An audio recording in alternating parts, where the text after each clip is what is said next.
നമസ്കാരം. മലയാളി വാർത്തയിലേക്ക് സ്വാഗതം. ഇനി മഴ കടുക്കുമെന്ന കാര്യത്തിൽ സംശയമില്ല. അതിതീവ്ര മഴ തന്നെയാണ് കേരളത്തിൽ പെയ്തിറങ്ങുന്നത്. ജില്ലകളിൽ റെഡ് അലേർട്ട് പ്രഖ്യാപിക്കുന്ന സാഹചര്യമാണ് ഉണ്ടായിരിക്കുന്നത്. കേരളത്തിലെ വിവിധ ജില്ലകളിൽ ഇനിയുള്ള 5 ദിവസത്തേക്കാണ് അതിതീവ്ര മഴയ്ക്ക് സാധ്യതയുള്ളതായി കേന്ദ്ര കാലാവസ്ഥാ വകുപ്പ് പറയുന്നത്. പല ജില്ലകളിലായി റെഡ് അലേർട്ട് പ്രഖ്യാപിച്ച വിവരവും ഇതിനോടകം തന്നെ പുറത്തുവിട്ടിട്ടുണ്ട്. നാളെ കണ്ണൂർ, കാസർഗോഡ് ജില്ലകളിലാണ് റെഡ് അലേർട്ട് പ്രഖ്യാപിച്ചിരിക്കുന്നത്. ഞായറാഴ്ച ദിവസം മലപ്പുറം, കോഴിക്കോട്, വയനാട്, കണ്ണൂർ, കാസർഗോഡ് ജില്ലകളിലും തിങ്കളാഴ്ച പത്തനംതിട്ട, ഇടുക്കി, മലപ്പുറം, കോഴിക്കോട്, വയനാട്, കണ്ണൂർ, കാസർഗോഡ് ജില്ലകളിലും റെഡ് അലേർട്ട് പ്രഖ്യാപിച്ചിട്ടുണ്ട്. ഈ ജില്ലകളിൽ അതിതീവ്രമായ മഴയ്ക്കുള്ള സാധ്യതയാണ് കേന്ദ്ര കാലാവസ്ഥാ വകുപ്പ് പങ്കുവയ്ക്കുന്നത്. വളരെ ശ്രദ്ധയോടുകൂടി, ജാഗ്രതയോടുകൂടി മാത്രം ഇതിനെ നോക്കിക്കാണുക. 24 മണിക്കൂറിൽ 204.4 മില്ലിമീറ്ററിൽ കൂടുതൽ മഴ ലഭിക്കുമെന്നാണ് അതിതീവ്രമായ മഴ എന്നതുകൊണ്ട് അർത്ഥമാക്കുന്നത്.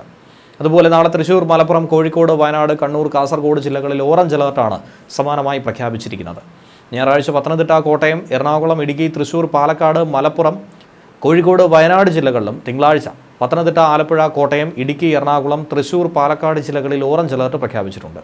ഇനി കൃത്യമായി തീയതി അനുസരിച്ചുകൊണ്ട് റെഡ് അലേർട്ട് പ്രഖ്യാപിച്ച വിശദമായ വിവരം പുറത്തു വന്നിട്ടുണ്ട്. 24-ാം തീയതി കണ്ണൂർ, കാസർഗോഡ്, 25-ാം തീയതി മലപ്പുറം, കോഴിക്കോട്, വയനാട്, കണ്ണൂർ, കാസർഗോഡ്, 26-ാം തീയതി പത്തനംതിട്ട, ഇടുക്കി, മലപ്പുറം, കോഴിക്കോട്, വയനാട്, കണ്ണൂർ, കാസർഗോഡ് ജില്ലകളിൽ റെഡ് അലേർട്ട്. 23-ാം തീയതി തൃശ്ശൂർ, മലപ്പുറം, കോഴിക്കോട്, വയനാട്, കണ്ണൂർ, കാസർഗോഡ് ജില്ലകളിൽ ഓറഞ്ച് അലേർട്ട്. 24-ാം തീയതിയും പത്തനംതിട്ട, കോട്ടയം, എറണാകുളം, ഇടുക്കി, തൃശ്ശൂർ, പാലക്കാട്, മലപ്പുറം, കോഴിക്കോട്, വയനാട് ജില്ലകളിൽ ഓറഞ്ച് അലേർട്ട്. 25-ാം തീയതി പത്തനംതിട്ട, ആലപ്പുഴ, കോട്ടയം, ഇടുക്കി, എറണാകുളം, തൃശ്ശൂർ, പാലക്കാട് ജില്ലകളിൽ ഓറഞ്ച് അലേർട്ടാണ്. അതുപോലെ തന്നെ 26-ാം തീയതി കോട്ടയം, എറണാകുളം, തൃശ്ശൂർ, പാലക്കാട്, 27-ാം തീയതി പത്തനംതിട്ട, ഇടുക്കി, കോഴിക്കോട്, വയനാട്, കണ്ണൂർ, കാസർഗോഡ് എന്നീ ജില്ലകളിലുമാണ് കേന്ദ്ര കാലാവസ്ഥാ വകുപ്പ് ഓറഞ്ച് അലേർട്ട് പ്രഖ്യാപിച്ചിരിക്കുന്നത്. ഒറ്റപ്പെട്ട ഇടങ്ങളിൽ അതിശക്തമായ മഴയ്ക്കുള്ള സാധ്യതയാണ് ഓറഞ്ച് അലേർട്ടിലൂടെ പ്രവചിക്കുന്നത്. അതായത് 24 മണിക്കൂറിൽ 115.6 മില്ലിമീറ്റർ മുതൽ 204.4 മില്ലിമീറ്റർ വരെ മഴ ലഭിക്കുമെന്നുള്ളതാണ് അതിശക്തമായ മഴ എന്നതുകൊണ്ട് അർത്ഥമാക്കുന്നത്. അതുപോലെ തന്നെ യെല്ലോ അലേർട്ടും പ്രഖ്യാപിച്ചിട്ടുണ്ട്. 23-ാം തീയതി തിരുവനന്തപുരം, കൊല്ലം, പത്തനംതിട്ട, ആലപ്പുഴ, കോട്ടയം, ഇടുക്കി, എറണാകുളം, പാലക്കാട് ജില്ലകളിലും 24-ാം തീയതി തിരുവനന്തപുരം, കൊല്ലം, ആലപ്പുഴ ജില്ലകളിലും 25-ാം തീയതി തിരുവനന്തപുരം, കൊല്ലം, 26-ാം തീയതി തിരുവനന്തപുരം, കൊല്ലം, ആലപ്പുഴ ജില്ലകളിലും 27-ാം തീയതി തിരുവനന്തപുരം, കൊല്ലം, ആലപ്പുഴ, കോട്ടയം, എറണാകുളം, തൃശ്ശൂർ, പാലക്കാട്, മലപ്പുറം എന്നീ ജില്ലകളിലുമാണ് കേന്ദ്ര കാലാവസ്ഥാ വകുപ്പ് യെല്ലോ അലേർട്ട് പ്രഖ്യാപിച്ചിരിക്കുന്നത്. ഒറ്റപ്പെട്ട ശക്തമായ മഴയ്ക്കുള്ള സാധ്യതയാണ് ഇവിടങ്ങളിൽ പ്രവചിച്ചിരിക്കുന്നത്. 24 മണിക്കൂറിൽ 64.5 മില്ലിമീറ്റർ മുതൽ 115.5 മില്ലിമീറ്റർ വരെ മഴ ലഭിക്കുന്ന സാഹചര്യത്തെയാണ് ശക്തമായ മഴ എന്നതുകൊണ്ട് ഇതിലൂടെ അർത്ഥമാക്കുന്നത്. അതിതീവ്ര മഴ അപകടങ്ങൾ സൃഷ്ടിക്കും. അതുകൊണ്ട് ശ്രദ്ധയോടുകൂടി നോക്കുക. കുറഞ്ഞ സമയം കൊണ്ട് വലിയ മഴയുണ്ടാകുന്ന രീതിയാണ് പ്രതീക്ഷിക്കുന്നത്. ഇതുതന്നെയാണ് ഏറ്റവും അധികം അപകടകരമായിട്ടുള്ളത്. ഇതുമൂലം മലവെള്ളപ്പാച്ചിലും മിന്നൽ പ്രളയങ്ങളുമൊക്കെ സംഭവിച്ചേക്കാം. നഗരപ്രദേശങ്ങളിലും പൊതുവെ താഴ്ന്ന പ്രദേശങ്ങളിലുമൊക്കെ വെള്ളക്കെട്ട് രൂപപ്പെടാനും സാധ്യതയുണ്ട്. മഴ തുടരുന്ന സാഹചര്യം മണ്ണിടിച്ചിലും ഉരുൾപൊട്ടലുമൊക്കെ ഉണ്ടാക്കും. പൊതുജനങ്ങളും സർക്കാർ സംവിധാനങ്ങളും അതീവ ജാഗ്രത പാലിക്കുക.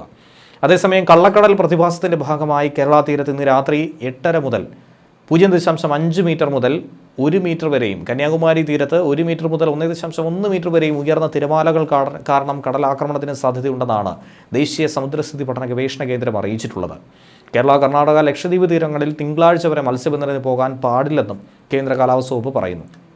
കേരള, ലക്ഷദ്വീപ് തീരങ്ങളിൽ മണിക്കൂറിൽ 35 മുതൽ 45 കിലോമീറ്റർ വരെയും ചില അവസരങ്ങളിൽ 55 കിലോമീറ്റർ വരെയും വേഗതയിൽ ശക്തമായ കാറ്റിനും അതുപോലെ മോശം കാലാവസ്ഥയ്ക്കും സാധ്യതയുണ്ട്. കടൽക്ഷോഭം രൂക്ഷമാകാൻ സാധ്യതയുള്ളതുകൊണ്ട് അപകട മേഖലകളിൽ നിന്നും അധികൃതരുടെ നിർദ്ദേശാനുസരണം മാറി താമസിക്കണം. ചെറിയ വള്ളങ്ങളും ബോട്ടുകളും കടലിലേക്ക് ഇറക്കുന്നത് ഈ സമയത്ത് ഒഴിവാക്കുകയും വേണം. കടലാക്രമണത്തിന് സാധ്യതയുള്ളതുകൊണ്ട് തന്നെ മത്സ്യത്തൊഴിലാളികളും തീരദേശവാസികളും ജാഗ്രത പാലിക്കാനുള്ള മുന്നറിയിപ്പ് നൽകിയിട്ടുണ്ട്. അധികൃതരുടെ നിർദ്ദേശാനുസരണം കടൽക്ഷോഭം രൂക്ഷമാകാൻ സാധ്യതയുള്ള മേഖലകളിൽ നിന്നും ജനങ്ങൾ മാറി താമസിക്കണം. ചെറിയ വള്ളങ്ങളും ബോട്ടുകളും കടലിലേക്ക് ഇറക്കുന്നത് ഈ സമയത്ത് ഒഴിവാക്കണം.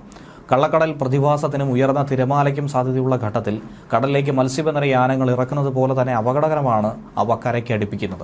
അതുകൊണ്ട് തന്നെ തിരമാല ശക്തിപ്പെടുന്ന ഘട്ടത്തിൽ കടലിലേക്ക് ഇറക്കുന്നതും കരയ്ക്ക് അടുപ്പിക്കുന്നതും ഒഴിവാക്കണം.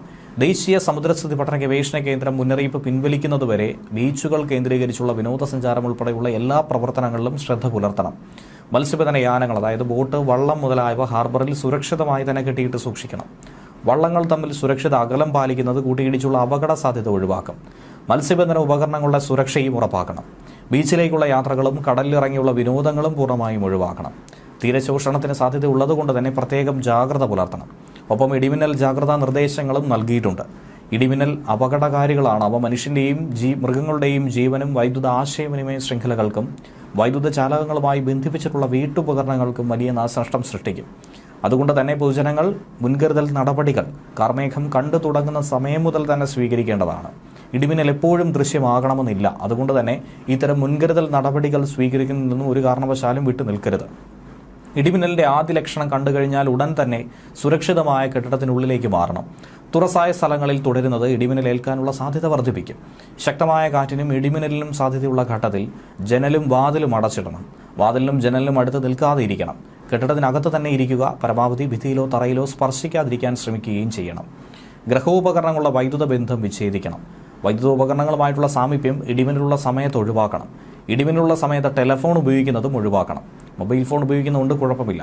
അന്തരീക്ഷം മേഘാവൃതമാണെങ്കിൽ തുറസായ സ്ഥലത്തും ടെറസിലും കുട്ടികൾ ഉൾപ്പെടെ കളിക്കുന്നത് ഒഴിവാക്കണം. ഇടിമിന്നലുള്ള സമയത്ത് വൃക്ഷങ്ങളുടെ ചുവട്ടിൽ നിൽക്കരുത്. വാഹനങ്ങൾ മരച്ചുവട്ടിൽ പാർക്ക് ചെയ്യുകയും അരുത്. ഇടിമിന്നലുള്ള സമയത്ത് വാഹനത്തിനകത്ത് തന്നെ തുടരണം. കൈകാലുകൾ പുറത്തിടാതിരിക്കാനും ശ്രദ്ധിക്കുക. വാഹനത്തിനകത്ത് നിങ്ങൾ സുരക്ഷിതരായിരിക്കും. സൈക്കിൾ, ബൈക്ക്, ട്രാക്ടർ തുടങ്ങിയ വാഹനങ്ങളിലുള്ള യാത്ര ഇടിമിന്നൽ സമയത്ത് ഒഴിവാക്കി ഇടിമിന്നൽ അവസാനിക്കുന്നതുവരെ സുരക്ഷിതമായൊരു കെട്ടിടത്തിൽ അഭയം തേടുകയും വേണം. മഴക്കാർ കാണുമ്പോൾ തുണിയെടുക്കാൻ ടെറസിലേക്കോ മുറ്റത്തേക്കോ ഇടിമിന്നലുള്ള സമയത്ത് പോകരുത്. കാറ്റിൽ മറിഞ്ഞു വീഴാൻ സാധ്യതയുള്ള വസ്തുക്കളൊക്കെ കെട്ടിവെക്കണം. ഇടിമിന്നലുള്ള സമയത്ത് കുളിക്കുന്നതും ഒഴിവാക്കണം. ടാപ്പുകളിൽ നിന്നും വെള്ളം ശേഖരിക്കുന്നതും ഒഴിവാക്കേണ്ടതാണ്. പൈപ്പിലൂടെ മിന്നൽ മൂലമുള്ള വൈദ്യുതി സഞ്ചരിച്ചേക്കും. ഇടിമിന്നൽ ഉണ്ടാകുമ്പോൾ ജലാശയത്തിൽ മീൻ പിടിക്കാനോ കുളിക്കാനോ ഇറങ്ങാൻ പാടില്ല. കാർമേഘങ്ങൾ കണ്ടു തുടങ്ങുമ്പോൾ തന്നെ മത്സ്യബന്ധനം, ബോട്ടിംഗ് തുടങ്ങിയ പ്രവർത്തികൾ നിർത്തിവെച്ച് ഉടനെ തന്നെ അടുത്തുള്ള കരയിലേക്ക് എത്താൻ ശ്രമിക്കണം. ഇടിമിന്നലുള്ള സമയത്ത് ബോട്ടിൻ്റെ ഡെക്കിൽ നിൽക്കരുത്. ചൂണ്ടയിടുന്നതും വലയെറിയുന്നതും ഇടിമിന്നലുള്ള സമയത്ത് അവസാനിപ്പിക്കുക. പട്ടം പറത്തുന്നത് ഒഴിവാക്കണം. ഇടിമിന്നലുള്ള സമയത്ത് ടെറസിലേക്കോ മറ്റു ഉയരമുള്ള സ്ഥലങ്ങളിലേക്കോ വൃക്ഷക്കൊമ്പിലോ ഇരിക്കുന്നത് അപകടകരമാണ്. വളർത്തുമൃഗങ്ങളെ തുറസായ സ്ഥലത്ത് ഈ സമയത്ത് കെട്ടുകയും അരുത്. അവയെ അഴിക്കാനും സുരക്ഷിതമായി മാറ്റിക്കെട്ടാനും മഴമേഘം കാണുന്ന സമയത്ത് ഒരു കാരണവശാലും പോകരുത്. ഇതൊക്കെ തന്നെ നിങ്ങൾക്ക് ഇടിമിന്നലേൽക്കാൻ കാരണമായേക്കും. അടുത്തുള്ള കെട്ടിടത്തിലേക്ക് മാറാൻ സാധിക്കാത്ത വിധത്തിൽ തുറസായ സ്ഥലത്താണെങ്കിൽ പാദങ്ങൾ ചേർത്ത് വെച്ച് തല കാൽമുട്ടുകൾക്കിടയിൽ ഒതുക്കി വെച്ച് പന്ത് പോലെ ഉരുണ്ടിരിക്കണം. ഇടിമിന്നലിൽ നിന്നും സുരക്ഷിതമാക്കാൻ കെട്ടിടങ്ങൾക്ക് മുകളിൽ മിന്നൽ രക്ഷാചാലകം സ്ഥാപിക്കാം. വൈദ്യുതോപകരണങ്ങളുടെ സുരക്ഷയ്ക്ക് വേണ്ടി സർജ് പ്രൊട്ടക്ടറും ഘടിപ്പിക്കാം. മിന്നലിൻ്റെ ആഘാതത്താൽ പൊള്ളലേൽക്കുകയോ കാഴ്ചയോ കേൾവിയോ നഷ്ടമാകുകയോ ഹൃദയാഘാതം സംഭവിക്കുകയോ വരെ ചെയ്യാം.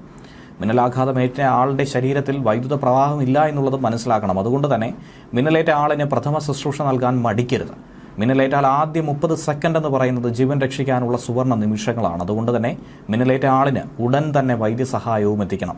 ഇടിമിന്നലിൻ്റെ ആദ്യ ലക്ഷണം കണ്ടു കഴിഞ്ഞാൽ ഉടൻ തന്നെ സുരക്ഷിതമായ കെട്ടിടത്തിനുള്ളിലേക്ക് മാറണം. തുറസായ സ്ഥലങ്ങളിൽ തുടരുന്നത് ഇടിമിന്നലേൽക്കാനുള്ള സാധ്യത വർദ്ധിപ്പിക്കും. ശക്തമായ കാറ്റിനും ഇടിമിന്നലിനും സാധ്യതയുള്ള ഘട്ടത്തിൽ ജനലും വാതിലും അടച്ചിടണം. വാതിലിനും ജനലിലും അടുത്ത് നിൽക്കാതെ ഇരിക്കുക. കെട്ടിടത്തിനകത്ത് തന്നെ ഇരിക്കുക. പരമാവധി ഭിത്തിയിലോ തറയിലോ സ്പർശിക്കാതിരിക്കാൻ ശ്രമിക്കുകയും ചെയ്യുക. ഗ്രഹോപകരണങ്ങളുടെ വൈദ്യുത ബന്ധം വിച്ഛേദിക്കണം. വൈദ്യുതോപകരണങ്ങളുമായിട്ടുള്ള സാമീപ്യം ഇടിമിന്നലുള്ള സമയത്ത് ഒഴിവാക്കണം. ഇടിമിന്നലുള്ള സമയത്ത് ടെലഫോൺ ഉപയോഗിക്കുന്നതും ഒഴിവാക്കണം. മൊബൈൽ ഫോൺ ഉപയോഗിക്കുന്നതുകൊണ്ട് കുഴപ്പമില്ല. അന്തരീക്ഷം മേഘാവൃതമാണെങ്കിൽ തുറസായ സ്ഥലത്തും ടെറസിലും കുട്ടികൾ ഉൾപ്പെടെ കളിക്കുന്നത് ഒഴിവാക്കണം. ഇടിമിന്നലുള്ള സമയത്ത് വൃക്ഷങ്ങളുടെ ചുവട്ടിൽ നിൽക്കരുത്. വാഹനങ്ങൾ മരച്ചുവട്ടിൽ പാർക്ക് ചെയ്യുകയും അരുത്. ഇടിമിന്നലുള്ള സമയത്ത് വാഹനത്തിനകത്ത് തന്നെ തുടരുക. കൈകാലുകൾ പുറത്തിടാതിരിക്കുക. വാഹനത്തിനകത്ത് നിങ്ങൾ സുരക്ഷിതരായിരിക്കും.